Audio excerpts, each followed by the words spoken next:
We all know about all the great things that Fly did, and we adore him for his post-game press conferences, particularly in that 2023 year where we go on to win the flag. But I just want to talk about some things that I think Fly McRae got wrong in 2024.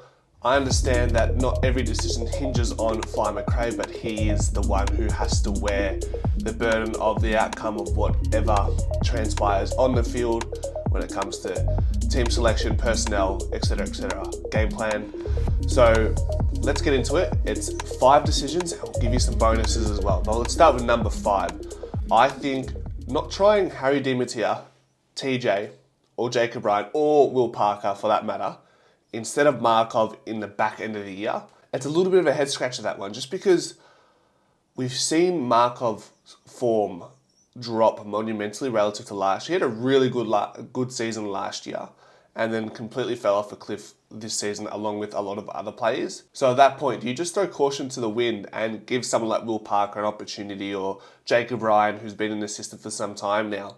You've seen Will Parker in the last few games really come into his own on the field and kind of looks like an AFL player. I know it's early days, but these things don't happen if we don't pick these players. And yes, Markov was left out in the last couple games of the year, but I think that string could have been pulled a little bit earlier so that we could see more of the youngsters. And in a year where we don't end up making finals, there's a few stones that I feel like we left unturned. Moving on to number 4. This one had a small window, but I believe not trying Nathan Kruger in the back line is going to hurt us for a couple of reasons. One, because we don't get to see what Kruger is capable of in the back line, instead of, say, someone like Billy Frampton, who I would say should have been dropped after that Gold Coast game and should not have seen the field again in 2024. He ends up playing a lot more games than just that and clogs up spots in our defence. And I think Kruger falling out of favour late in the year after he had a concussion, he didn't make it back into the team. Against Melbourne, we didn't have Myercheck or McStay, and he still didn't get selected. And now we're at a crossroad with Nathan Kruger, where do we trade him and get some sort of value? Do we get someone like Jaden Laverde into the club? Or do we extend a contract to him to then subsequently try him in that backline? Because I don't think he fits in that forward line if Myercheck, McStay, and say Tim Membry come over from St Kilda. There's no way he plays there. So there's an opportunity there for Kruger to play in the back line and give us some stability. He's quite athletic, he's aerially very competitive, and even at ground level, I think he's a perfect combination to complement what Darcy Moore brings to the team. And we weren't able to see that, unfortunately, in 2024. So really, are we just having a guess at a stab in the dark as to whether Kruger is good in the back line or not? Maybe Fly knows something more than what we are putting together. Number 3, not putting Josh Dacos to the half back line earlier, or even Jack Crisp for that matter, because Jack Crisp has played some great footy for Collingwood off the half back line. Guys, I absolutely rinsed this all year. Collingwood, 2023, number 1 ball movement team from defensive half. 2024, we're bottom 4, along with teams like North Melbourne, West Coast, and Richmond. You do not want to be there along that sort of conversation with any of those teams in any category if you are trying to push for a premiership.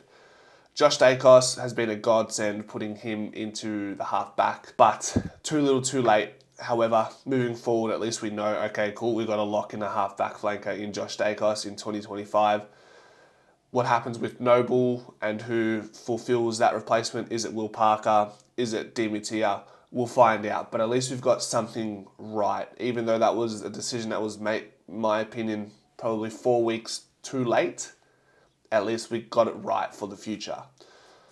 Number 2, not picking Finlay McCrae for opening round, okay?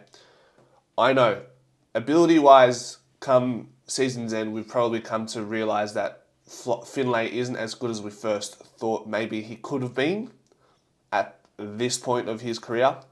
But had he taken his preseason form, which was massive, his form was huge, had he taken that confidence into opening round, I truly believe his season could have looked completely different.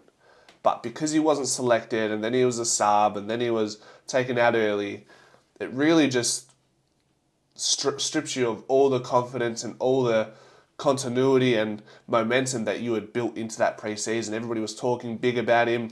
Even when you go to the preseason trainings, the intra-clubs and everything else in between, players are really lifting him, and they know, Finlay, this is your time, this is you. And then these decisions that hold you back and you're chomping at the bit, and then it doesn't end up working out. I think it's going to be one of those stories of the year where you go, fuck, like, if only we gave him a chance earlier. Confidence is massive in the world of psychology and sport. Number 1, Joe Richards in and out of the team towards the back end of the year. So he was a sub a couple times. He came on against Sydney in the last 30 seconds. And we were up against it that whole quarter. So could have we seen Fly make that change much earlier? You could argue, right? And this is my point that I make about that Sydney game. I feel like we were just beaten in the contest, in the stoppages. Heaney, Goulden, Warner, they were just incredible. The ball would be hit down by their ruckman, and all of a sudden the ball is marked by a forward, or they've gone ahead and kicked the goal themselves. You get beaten by better players on the day sometimes, but you are looking for ways to, I guess, put a halt or try to slow that down. And sometimes it does take a substitute, bringing in someone like Joe Richards. He may have laid a chase down tackle. He may have kicked a goal to break the trend, but we end up giving him 30 seconds at the end of the game, which I think is just disrespectful and also too little too late in the context of the game. And then we also drop him for, was it the Brisbane game that we dropped him for? And then he plays that last game against the D's and sort of shops himself to the AFL and says, hey, like, look, 20 disposals, goal. That's the type of guy that I can be, but Collingwood they're not there for me just yet. Are we offering a long enough contract? That's the conversation that is sort of floating around now. And I just wish if we had seen him a couple more times, if we'd entrusted him a little bit more on the field, not subbed him on so late, maybe Joe would have more of an inkling to stay at the club. I'm not saying he's gone, but I'm saying these little things, when Joe considers Port Adelaide or Collingwood, these are the things that sort of slightly skew the scale, okay? I've got a couple of bonus ones. I think the 5 changes for that Gold Coast game was a little bit too much. I've said that in the pre-season, the preview, the moving the magnets before that game. It was Myercheck, Markov, Pendles, DeGoey, and Joe Richards. I think that's too much. It's too many changes in such a big game against a team who hasn't lost at their home ground at this point, okay? The next one, it was subbing off Charlie Dean against the Bombers for Ned Long. That was just after halftime. And Essendon have Peter Wright, Carl Langford, and Nate Caddy in that game. They're stretching us already as it is in the back line. And then by taking off Charlie Dean, we're even smaller. So that didn't work out and was just more, even despite how the game would have transpired after that substitution, it was still a little bit bewildering as to why you make that similar swap. The next one is doing something different with Darcy Moore, ? I understand the last few games he found his form again and he's back. But with a lot of these points I'm making, these decisions that were made, or these non-decisions, they were made too late. I think Darcy Moore, we could have done something with him a little bit earlier when we were still in the season. We weren't chasing ass. We weren't needing to win 5 games in a row. What could have we done different with Darcy Moore there? Could have we rested him? Could have we played him forward? Could have we played him pinch hitting in a ruck? These are the things that I wonder about. Because at the end of the day, when Collingwood had their season up for grabs, which was probably that post-mid-season bye, after those Gold Coast, Essendon games, maybe changes can be made. After Geelong, you'd go with Isaac Quaynor on Jeremy Cameron. And Quaynor does a decent job on him, but at the same time, that's Darcy Moore's man every day of the week. And if you're not playing him on Jeremy Cameron in that game, then it's just saying something, isn't it? Okay? Lastly, Reef McInnes plays 9 games, averages nearly 2 goals a game, but just 50% time on ground. Another one of those ones in the context of a season that we don't make finals. Did we see enough from Reef McInnes? And is it going to be enough for Reef McInnes to stick around? He's a non-free agent, so we'll have to trade him if he wants to leave. But is there any value in him? I'm not too sure. I would like to see Reef remain at the Collingwood helm, see another year, see if he can develop something in the backline. He's been tried in the midfield and the backline in the VFL.